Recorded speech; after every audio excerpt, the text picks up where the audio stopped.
When people talk about going into survival mode, I think, okay, moving into the lower part of the brain and moving into reactive mode, likely to say something that they're going to regret saying. And yet there's a different way of looking at survival as well. I'm Trinidad Collier. I am a writer and I'm a coach that supports people in accessing their ever-present wellspring of joy. And I'm very fortunate today to have with me Trinidad Collier. Trinidad, who is much taller than me and is also my firstborn son. And Trinidad came to his own joy practice about the same time I did, but yeah, but differently, in a different way. And I'm very excited to he's actually standing in a hole right now, which is super handy. I'm really happy to have him here because he just got back from leading as a hiking guide in Alaska, and he's been in many survival situations, and he's been talking with me for some time about the quality of mind frame that helps people really survive in actually life-threatening circumstances. So I wanted to check in with him about that today and have him kind of tell us a little bit more about that, and also then relate that to how we live in our day-to-day lives and how that mind frame can really support us in that. Absolutely. You're on. Oh man, well, was there a question in there? The question is, oh yeah. You want a question? I have a question for you, young man. What is your experience with, can you give us one experience of yours around survival, and then how you found your optimal mind frame to navigate that? Yeah, absolutely. So I think my real first like harsh introduction to, you know, having to survive out in the wild was trying to climb a mountain called Mount Washington that involves about 1,300 feet of technical rock climbing on some pretty bad rock.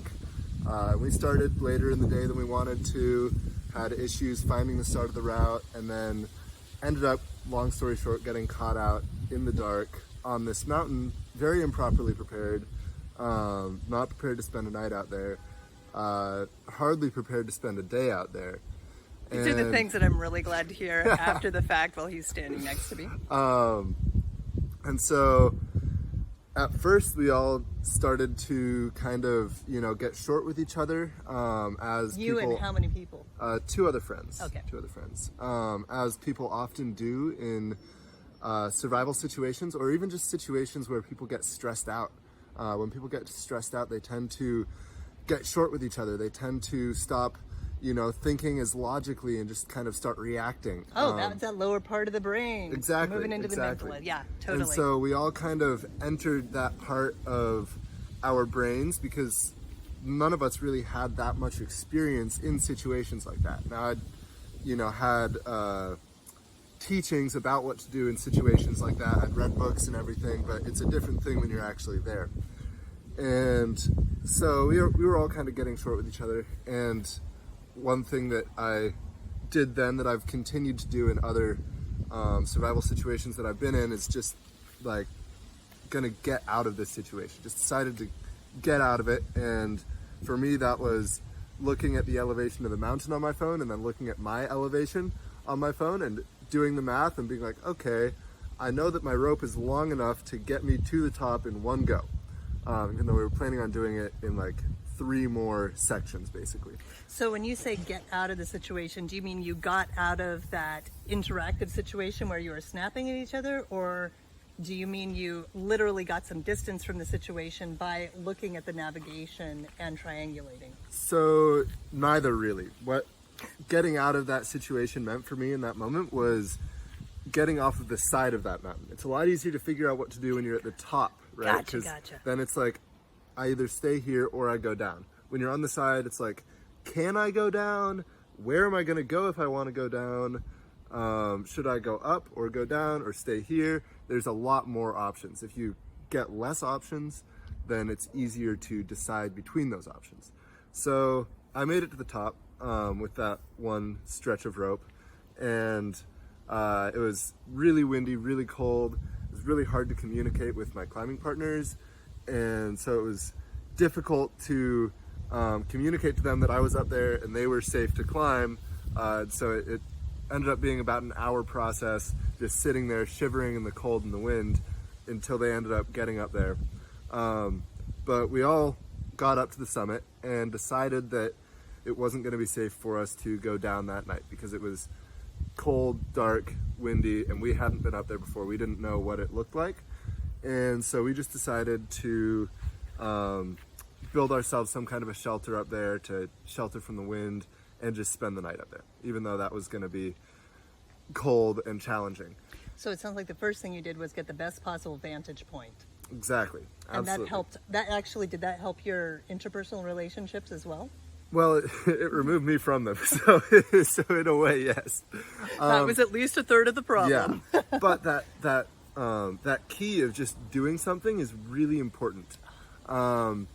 There's a concept that I've heard called doing the next right thing, in essentially the idea of survival, that is huge. I'd say it's the most important thing. If you just get started with action, then it's going to fast track you to making your situation better, right?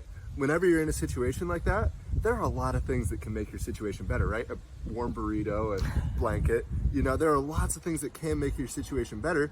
And it's really easy to get frozen with indecision about what should I do first, So just looking at, okay, what is one thing that's going to make my situation better that I can do right now? And then just doing it. And that gets you started. So after I made that decision to just go up all the way to the top, got there, we all got up there, made a decision to make a shelter and stay up there, important decision. And then everything got easier, right? We were collecting rocks and building a little wind shelter. From the wind, it was about 28 degrees that night, I think. And it was really windy, and we were wearing light jackets and one guy was wearing shorts. So we needed to do something because we were freezing. We were shivering uncontrollably, maybe on the edge of hypothermia, but getting started moving rocks is going to warm you up, for one thing, which we didn't even think about. But that we realized after about 30 minutes of doing it, we were like, oh man, I feel so much better. And having a job makes you feel so much better as well. So making the decision to do something, and in doing that, it's going to improve your mental space. It's going to allow you to think more logically, more clearly, and make better decisions going forward. Sounds like that's a place where you're not feeling like the world is acting on you, but you're actually able to step into your power and do Absolutely. something. Yes. Yeah. You have to find a way to step into your power. If you can't step into your power and you continue to just be an inactive participant in your situation, it's going to get the better of you. And I've seen it happen a number of times, and so doing something, that was the moment that everything changed. Once we decided this is what we're going to do, we started doing that. We actually had a great night. It was really cold. We were all huddling together for warmth, 3 guys spooning in a little rock shelter. But it was amazing. We were at the top of a mountain. There's stars everywhere, totally clear skies. There was a comet going over. It was gorgeous, and it was actually an amazing experience. In the morning, we, played a good sunrise song and kind of tried to dance enough to get warm enough to actually head down. It shifted from catastrophe to adventure. Yeah, up there. totally, exactly. That's the idea. But that was my first kind of experience with true survival, and kind of the thing that taught me how to react in situations like that. And I've had a lot of situations like that, and actually a lot more dangerous, more, I guess you could say, heinous than that one. But that one taught me how to react in all those situations, and I didn't even have to, spend that time snapping with each other. I was able to just continue making those decisions. And if you're making decisions and you're stepping up and doing that, then things are going to get done. You're not going to have time to get frustrated with each other. Mm-hmm. So it sounds like in subsequent adventures, you had the confidence to step in and like imagine that things could possibly flow into place, and so you just step towards it without so much fear and resistance. Am I getting that? Absolutely, yeah. Yeah, totally.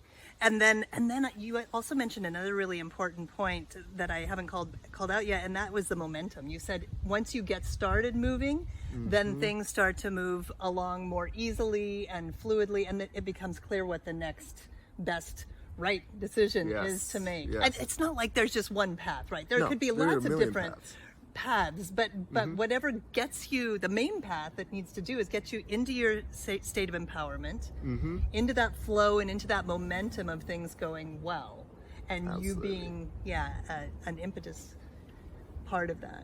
Yeah, Totally. yeah, 100%. Yeah, the idea of getting from a place of being in a situation to doing something about that situation is really important. I'd say it's the most important thing in any survival situation. Yeah. And really any situation that you're really stressed out about, you know? It's so easy, and I'm sure you can think of times when, you know, you've been really stressed out and you know there's so many things to do and you just can't get yourself to do any of them, and you just feel it's exactly, it just stresses you out more and more. And if you just start doing one, you will continue to roll down that hill and gain momentum and do more of them. Totally. And you know, I love that you invited folks to like consider, okay, where would this be for me, because I'm probably not going to be on Mount Washington with a light jacket and shorts on. Where's the shift for me? And it's so fascinating to me because Trin is literally like doing the actual survival work and finding and sharing with me back, and now you too, how important that ability to place our attention on where we're going instead of the sense of things acting on us, how important that is. And then on top of that, those skills of stepping into our empowerment, noticing what feels good, and removing ourselves from situations that don't feel good. And you kind of started there, right? With the three of you kind of with each other. Yeah, like, oh, that doesn't feel good. That doesn't feel like the direction we want to be going. And just like stepping out for a little bit and getting some space. And I love that literally you got space by being at the top of the mountain and being able to have that view. yeah. So I guess that's the invitation. I hope to do actually another one or two of these with Trinidad while he's here. He's never here for very long. He rolls in and he rolls out. But this is a great place to start with how a survival situation can be like life, because those skills that I'm teaching in the Core Alignment with Joy series are the same ones that I hear you reflecting on: the momentum, the empowerment, and those practices in our day-to-day life can help us become more confident, even in a new situation. Do you find that? Also, that's another question I have for you. In a brand new situation that's totally different from mountain climbing, do you find that having had that confidence from being at the top of a mountain, not knowing how you're going to get down, is actually helpful? Absolutely. 100%. I mean, is this your first YouTube video? I think so. Okay, that's what I'm talking about. But no, the one instance that I can think of right now that's really easy to point to, me and two of my friends who I was climbing with, but they were not as experienced in the actual like mountains and in those survival situations and whatnot. We were heading back from a climb in California, and we were going over a mountain pass into Lake Tahoe, and it had started snowing, and his car was not very well designed to handle snow. We didn't have chains. So we were going over the pass, and it was getting snowier and snowier. And we kind of realized the only way to get over the pass is to keep going, right? We're not going to be able to stop and switch off drivers, even though I was more experienced in driving in the snow, because if we stopped, we wouldn't be able to get started again. So, he was white knuckling it over the pass, and eventually the road tilted a little bit, and he just kind of slid off the road onto the shoulder. It was a really nice spot to slide off to, really. We weren't in the lane at all. We were just on the shoulder there. The car didn't hit anything. As far as, places to slide off, I thought it was a pretty great spot.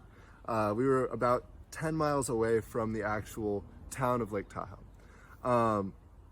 And so we slid off the road, and we had service and everything. And I immediately was like, okay, well, this happened. Let's call a tow truck and, you know, see what we can do. So we called AAA and, you know, got that process started, and they sent out a tow truck. They said it was going to be about an hour and a half, and I was like, awesome, sounds good. We didn't have anywhere to be, and me and my friend who I'd been taking out into the mountains, and he was a little bit more experienced in the mountains and whatnot, I just suggested, hey, let's go have a snowball fight. And he was like, yeah, let's do it. Now his brother, who was the other person that was with us, who is kind of less experienced in that kind of thing, in, you know, the mountains and in survival situations, he was freaking out. He was inside the car, kind of quietly panicking. I don't blame him. And so we, you know, got out and we're having a snowball fight, got back in, and then we were just, you know, waiting. There's nothing else to do than wait. There's nothing that you can do in that situation. You've done all the next right things, right? There's nothing that you can do in that situation to make your situation any better. And so I pulled up a Climbing World Cup video and we were watching it, and then Sean, who was the panicky one, he said, don't you want to conserve the charge on your phone? Like, we're out here. And I was like, no, I have about 70% charge. We only have about an hour to wait, and we have a car here that runs and I can charge my phone on it. But I thought it was a really important, or just an enlightening thing to look at, that his mind instantly went to, we're going to be out here for days. You know, we should conserve our charge on our phone. I'm sure he was thinking about what food we had on us, how long we could actually stay out there. And that's not an important thing to think about in that situation. That's just going to be wearing down on your mental space. And when you still have another pass to go out of, to get out of there, you know, we were going to get towed into a place and get chains, and then we were going to go over another pass. And so I want my mental space to be as fresh as possible for that next pass. I don't want it to be worn down by worrying and thinking about, you know, how everything that can go wrong that really couldn't even go wrong. You know, we had a tow truck on the way. There wasn't that much snow. Worst case scenario, we can hike to Lake Tahoe. It's 10 miles. It's not very far, you know, or hitchhike or whatever it may be. And so I think just noticing how you can stay calm if you just think about, okay, what are the things that I can do to better my situation? Okay, I've done all those things. All right. I can relax. There's nothing else I can do. Yeah, I can relax. I'm going to do whatever I can to make myself happier and more content in this situation that I'm in. Exactly. You know? Have a snowball fight. Yeah, totally. Watch some videos. Have a good time. You're, Yeah. you know, stuck inside on a snowy day. It's like, people talk about how great it is to be inside on a rainy day next to the fire with a good book or whatever, you know? Same thing, out in the car with the heater on, you know? It's exactly the same thing. It's just how you're looking at it in your mind. Okay, so just to make sure I'm getting this clear, is it true that having a good time is actually a survival skill? Totally, 100%. Yeah, if you're having a good time, your chances of surviving are way higher. Way higher. Way higher. Now, I want you to hold that thought, because we're going to come on next time with a full exploration of how having a good time raises your chances of survival in the wild. Excellent. Thanks so much. I'm excited. If you enjoyed this video, please like, comment, tell us your wild adventures, subscribe. It would be wonderful to have you come and visit what's going on at collierconnections.com. We've got a Core Alignment with Joy series. Yo, did you not do that? I think I did. Oh my God. At least part of one. I got a really sweet text saying, hey, thanks for that practice. I used that recently. Isn't that sweet? Anyway, Core Alignment with Joy series, and then our weekly Joy Collective. Amazing work being done by a group of folks from around the world. Come and join us. So much fun. We'll see you next time. Have a great day. Thanks for watching.